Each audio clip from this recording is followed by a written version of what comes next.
Kabut pagi masih menggantung di atas tumpukan sampah di pinggir desa saat suara gerobak besi terdengar berderit perlahan. Arman, seorang pemuda pemulung berusia 20-an, menyusuri jalanan sempit dengan langkah ringan namun penuh waspada. Sejak kecil ia sudah akrab dengan bau busuk dan suara lalat yang mengerubungi sisa kehidupan orang-orang kota. Tapi pagi itu, matanya tertumbuk pada sesuatu yang tak biasa.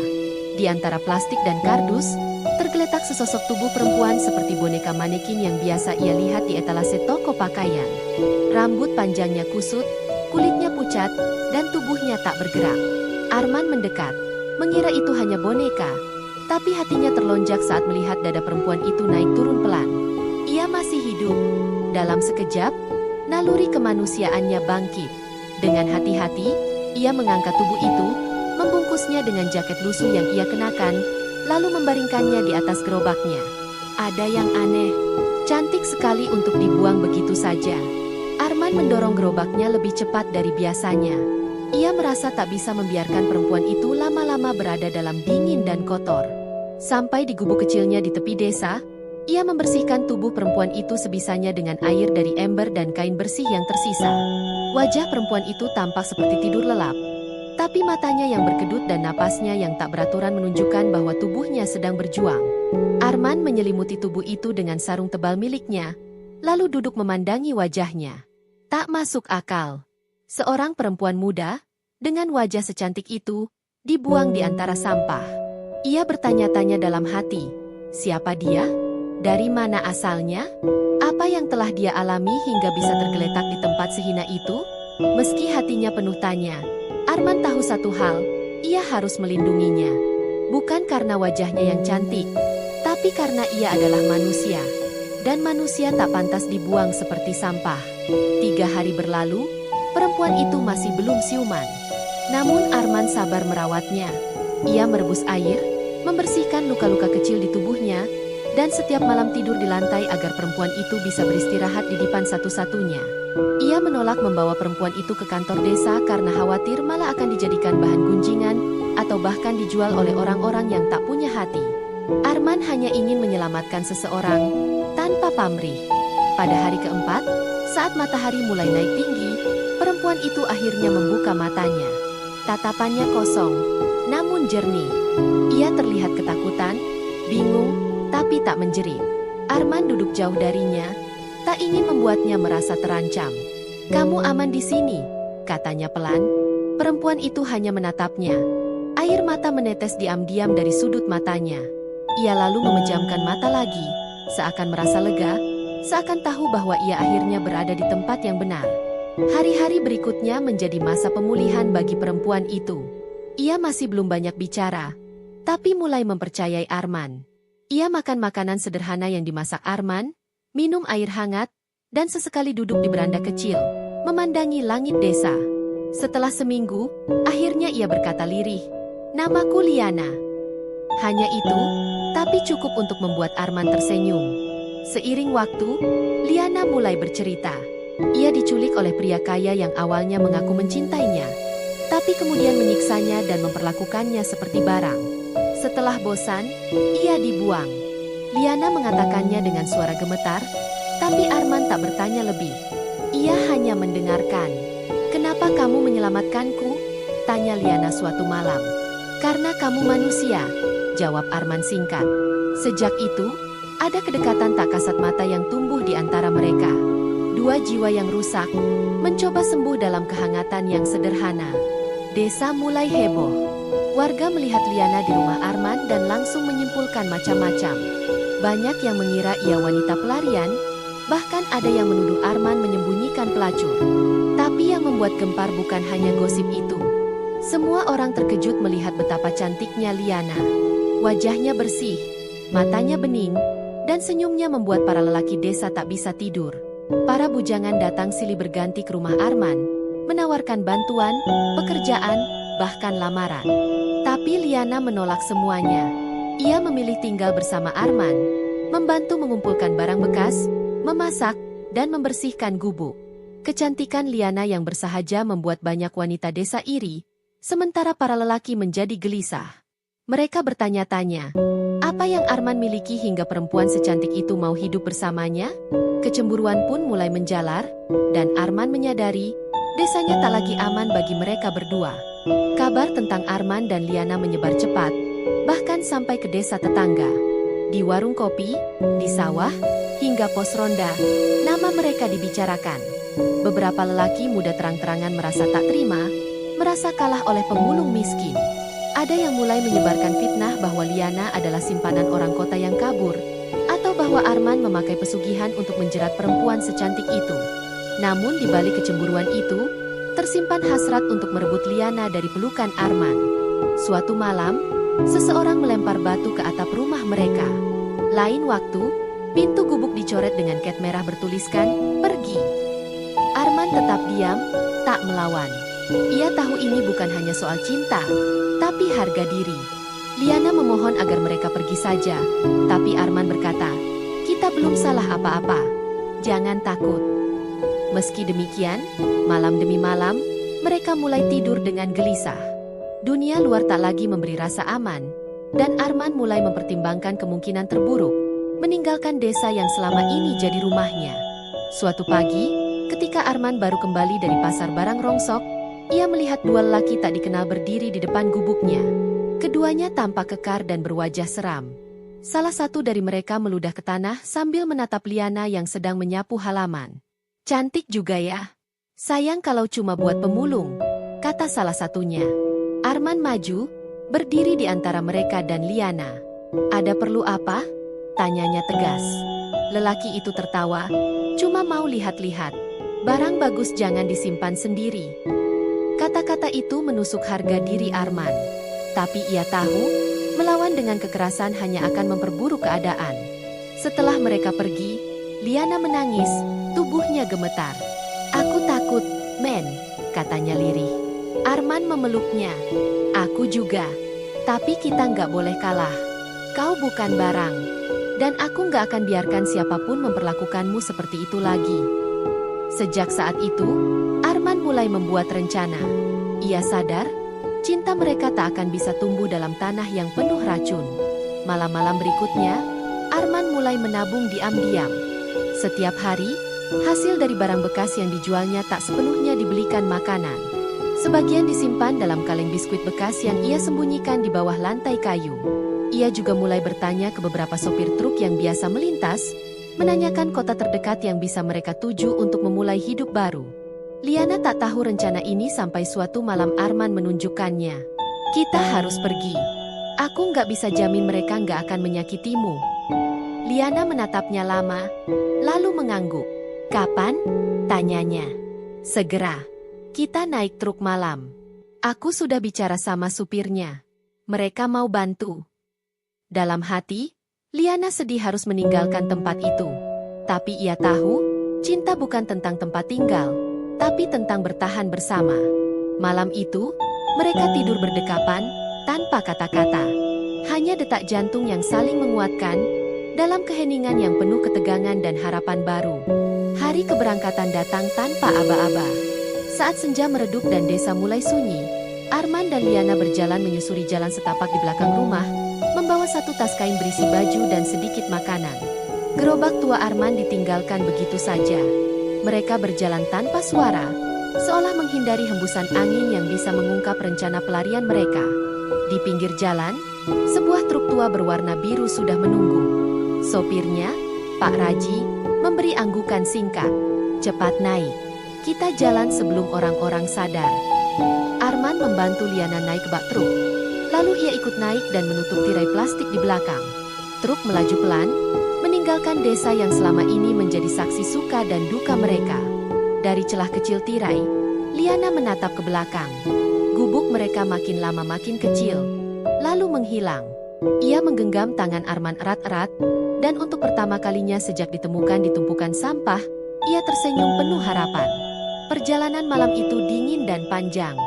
Jalanan berkelok dan penuh lubang membuat tubuh mereka terguncang di dalam bak truk. Tapi tak ada keluhan. Arman memeluk Liana erat, menjaga tubuhnya agar tetap hangat. Di antara suara mesin dan deru angin, mereka saling berbisik. Bukan janji-janji manis, tapi mimpi-mimpi sederhana. Rumah kecil, pekerjaan jujur, dan kebebasan dari caci maki dunia. Mereka tahu, di tempat baru nanti tak ada jaminan hidup akan mudah. Tapi mereka punya satu sama lain, dan itu lebih dari cukup. Truk melaju tanpa henti hingga fajar menyingsing. Ketika roda berhenti di kota kecil yang asing, Arman menggandeng tangan Liana turun dari bak. Di hadapan mereka terbentang jalan baru, dunia baru. Kota itu mungkin tak mengenal mereka, tapi juga belum menghakimi. Mereka berdiri di sana, pemuda pemulung dan perempuan yang dibuang, siap menulis kisah dari lembaran yang benar-benar baru, bersama. Hari pertama di kota itu terasa asing, namun penuh harapan. Arman dan Liana menyusuri pasar pagi, mencari pekerjaan apa saja. Mereka tak membawa apa-apa selain niat kuat dan keberanian. Seorang ibu penjual sayur melihat mereka duduk di pinggir trotoar dan menawarkan pekerjaan membantu menata dagangan setiap subuh. Bayarannya kecil, tapi cukup untuk membeli makan. Arman bekerja memanggul sayur, sementara Liana membantu menimbang dan merapikan barang. Para pembeli memperhatikan Liana, terpesona oleh kecantikannya yang alami, namun ia tetap rendah hati. "Istrimu cantik," kata si ibu penjual pada Arman. Ia hanya tersenyum dan menjawab, "Dia lebih dari cantik. Dia penyelamat hidupku." Dalam seminggu, mereka menyewa kamar kecil di gang sempit. Kamar itu sempit dan gelap, tapi lebih aman daripada rumah mereka dulu. Malam-malam mereka diisi dengan cerita, tawa lirih, dan doa-doa pelan agar hidup baru ini tidak dikhianati oleh masa lalu. Di kota itu, kabar tentang pasangan muda yang sederhana namun serasi mulai menyebar. Para tetangga mulai mengenal mereka, bahkan menaruh hormat. Arman bekerja serabutan, dari mengantar galon, membersihkan got, hingga mengangkut sampah pasar. Sementara Liana mulai dipercaya membantu menjaga kios sayur saat si ibu ke pasar induk. Perlahan, hidup mereka mulai stabil. Namun di balik semua itu, Arman masih menyimpan rasa was-was. Ia tahu dunia tak pernah sepenuhnya ramah kepada orang yang dicintai banyak mata. Benar saja, pada suatu siang, seorang pria bermobil mewah mampir ke kios. Ia menatap Liana tajam, lalu berkata, "Kamu mirip seseorang yang kukenal." Liana kaku, wajahnya pucat. Pria itu menyodorkan kartu nama dan berkata, "Kalau kamu butuh tempat yang lebih pantas buat hidup, hubungi aku." Setelah pria itu pergi, Liana menangis. Ia ingat betul, itulah teman pria kejam yang dulu membuangnya. Masa lalu mereka mulai mengejar lagi. Sejak pertemuan itu, ketenangan Liana mulai retak. Setiap langkah terasa seperti diawasi. Ia mulai mimpi buruk, bangun tengah malam dengan tubuh gemetar. Arman mencoba menenangkannya, namun ia tahu, bayang-bayang masa lalu tidak bisa dihapus dengan pelukan saja. "Mungkin mereka akan mencarimu," kata Arman suatu malam. "Kalau begitu, kita harus terus berjalan," jawab Liana. Mereka mulai menabung lagi, sedikit demi sedikit. Bukan untuk membeli rumah atau barang mewah, tapi untuk berjaga jika harus pergi lagi. Arman juga belajar membuat kerajinan dari barang bekas, dompet dari ban dalam, tas dari plastik anyaman. Barang-barang itu mulai dijual di pinggir jalan, menarik perhatian karena unik dan rapi. Liana membantunya menghias dan memasarkan. Perlahan, mereka membentuk dunia kecil mereka sendiri. Tapi tak sehari pun Arman bisa tidur nyenyak. Ia sadar, jika orang-orang dari masa lalu Liana tahu mereka di mana, segalanya bisa berubah dalam semalam. Suatu sore, saat mereka baru pulang dari pasar, dua pria bertubuh tegap menghadang di depan gang. Salah satunya mengenakan kacamata hitam, yang satu lagi merokok dengan sikap mengintimidasi. "Liana, bukan? Kami cuma mau ajak kamu pulang," kata pria berkacamata. Liana mundur, tubuhnya gemetar. Arman segera berdiri di depannya, menghadang. "Dia nggak mau pulang kemanapun. Dia hidup sama saya sekarang," jawab Arman dengan suara tegas. Pria itu mencibir, "Pemulung macam kamu mau lawan siapa?" Tapi Arman tak mundur. Warga sekitar mulai keluar rumah, menyaksikan kejadian itu. Salah satu tetua kampung maju dan berkata, "Di sini kami saling jaga. Kalau kalian mau bikin onar, salah tempat." Pria-pria itu akhirnya pergi dengan wajah kesal. Tapi Liana menangis sepanjang malam. Ia tahu, mereka akan kembali. Pagi harinya, tanpa banyak kata, Arman mengemas barang. Ia tak ingin menunggu sampai kejahatan menjemput lagi. Mereka harus pergi. Sekali lagi. Kali ini mereka memilih arah tanpa tujuan pasti. Tak ada truk menunggu. Tak ada kenalan yang bisa membantu. Mereka hanya berjalan menyusuri rel kereta. Melewati desa demi desa, kota demi kota. Setiap tempat yang mereka singgahi, Arman mencari pekerjaan seadanya. Liana membantu memasak atau menjahit di rumah warga. Mereka tak tinggal lama. Hanya cukup untuk makan dan mengisi tenaga. Tapi meski berpindah-pindah, cinta mereka justru tumbuh semakin kuat. Di setiap tempat yang mereka lewati, ada kisah kecil yang memperkuat ikatan mereka. Membantu anak kecil yang terjatuh, menolong nenek menyeberang jalan, atau menghibur sesama pengungsi kota. Nama mereka berubah-ubah, identitas pun disesuaikan dengan keadaan. Tapi hati mereka tetap sama. Dua jiwa yang bertemu di tempat sampah, kini belajar hidup sebagai manusia utuh. Mereka tak lagi mencari tempat tinggal, melainkan rumah di dalam dada satu sama lain. Hari demi hari, mereka berjalan tanpa peta. Hingga suatu pagi, mereka tiba di sebuah desa yang sunyi namun hangat. Sawah terbentang luas, dan udara terasa bersih. Seorang kakek mempersilakan mereka berteduh di saung bambu. Setelah bercerita seadanya, kakek itu menawarkan tempat tinggal di gudang kosong miliknya. Kalau kalian jujur dan rajin, desa ini akan menerima, katanya. Arman langsung bekerja membantu di ladang, membetulkan pagar sawah, dan membersihkan saluran air. Liana membantu istri kakek itu memasak dan merawat kebun. Lama-lama warga mulai mengenal mereka bukan sebagai pelarian, tapi sebagai pasangan muda yang sopan dan pekerja keras. Tak ada yang tahu kisah mereka dari awal. Tak ada yang peduli apakah dulu mereka pemulung atau dibuang. Yang mereka lihat hanyalah cinta yang nyata, yang tumbuh dari tanah keikhlasan. Di desa itu, Arman dan Liana untuk pertama kalinya bisa tidur tanpa rasa takut, dan bangun tanpa harus berpura-pura menjadi orang lain. Setahun berlalu sejak mereka menetap di desa itu. Gudang tua kini telah berubah menjadi rumah sederhana dengan dinding papan dan atap seng yang kuat. Arman telah menjadi tukang kayu yang diandalkan warga, sementara Liana mengajar anak-anak membaca dan menulis di balai desa. Wajah Liana selalu disambut senyum oleh para ibu, dan tangan Arman dihormati para bapak. Mereka bukan siapa-siapa, namun menjadi teladan karena kesederhanaan dan cinta yang tidak dibuat-buat. Kadang, saat duduk di teras rumah sore hari, Arman memandangi Liana yang sedang menyiram bunga dan masih merasa tak percaya. Kau bukan boneka, dan aku bukan pemulung lagi. Tapi kita tetap sama, dua orang yang memilih saling menyelamatkan. Liana tersenyum dan berkata, karena cinta bukan tentang dari mana kita datang, tapi kemana kita mau berjalan bersama. Hari itu, mereka menanam pohon jambu di depan rumah, tanda bahwa hidup baru telah tumbuh dan berakar di tempat yang benar. Namun dunia luar tak pernah benar-benar melupakan. Suatu siang, sebuah mobil hitam berhenti di depan warung desa. Dua pria berpakaian necis turun dan bertanya pada warga tentang sepasang suami istri muda bernama Arman dan Liana.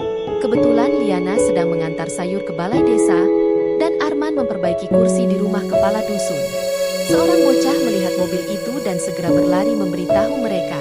Tanpa panik, Liana dan Arman bertemu di jalan, saling bertatapan, dan tahu, waktunya pergi lagi. Tapi kali ini, mereka tidak takut. Mereka sudah siap.